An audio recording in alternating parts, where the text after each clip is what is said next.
Hello everyone, আমি শম্পা। আমি এসে গেছি আবার একটা নতুন ব্লগ নিয়ে। ডেটটা ছিল ফেব্রুয়ারি মাসের 6 তারিখ। সেদিন আমার একটা ব্রাইডাল ছিল আর লোকেশন ছিল আমাদের শ্রীরামপুরেই। আমি যথারীতি টাইমে পৌঁছে গিয়ে ওয়েট করছিলাম। কিছুক্ষণ পরেই আমার ব্রাইড সঙ্গীতা এসে হাজির। শাড়ি ট্যাপিং সেরে নিয়েই আমি ওকে বসিয়ে দিলাম মেকআপে। বলো শুনে নিই সঙ্গীতার কি ডিমান্ড। তুমি যেটা ভালো বুঝবে একদম একদম সেরকম একদম একদম চলো শুরু করা যাক তাহলে। একদম। তারপর ওর কথা অনুযায়ী আমি মেকআপটা স্টার্ট করি। তোমরা দেখলে বুঝতেই পারবে ওর স্কিনটা প্রচণ্ড প্রবলেমেটিক ছিল। আস্তে আস্তে যখন পুরো লুকটা কমপ্লিট হলো তখন সঙ্গীতাকে দেখতে অসম্ভব সুন্দর লাগছিল। এবার চলো শুনে নিই সঙ্গীতার ওর ব্রাইডাল লুকটা কেমন লাগলো। হাই, আমি সঙ্গীতা। শম্পা আমাকে সাজিয়েছে, আমি যেরকম চেয়েছিলাম একদম সেরকম সাজিয়েছে। আমি খুব স্যাটিসফাইড।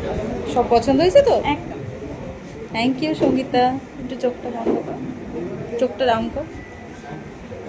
এই ছিল সঙ্গীতার রিভিউ। ওর তো ভীষণ পছন্দ হয়েছিল ওর নিজের লুকটা। তো চলো এবার শুনে নিই কাকিমার মানে সঙ্গীতার মায়ের কেমন লাগলো। তোমার মেয়েকে কেমন লাগলো? ভালো লাগছে? একটু জোরে বলো কাকিমা। ভালো লাগছে। সব ঠিকঠাক আছে তো? ওর সাজ পছন্দ হয়েছে তো তোমার? এই ছিল কাকিমার রিভিউ। তো কাকিমারও ভীষণ পছন্দ হয়েছিল সঙ্গীতার লুকটা। সঙ্গীতাকে এমনিও দেখতে খুবই মিষ্টি। এবার তোমরাও জানিও তোমাদের এই ব্রাইডাল লুকটা কেমন লাগলো। আর তোমরাও যদি নিজেদের স্পেশাল ডেতে এরকম সুন্দর করে সেজে উঠতে চাও তাহলে অবশ্যই আমার সাথে কন্ট্যাক্ট করো 7605879342 এই নাম্বারে।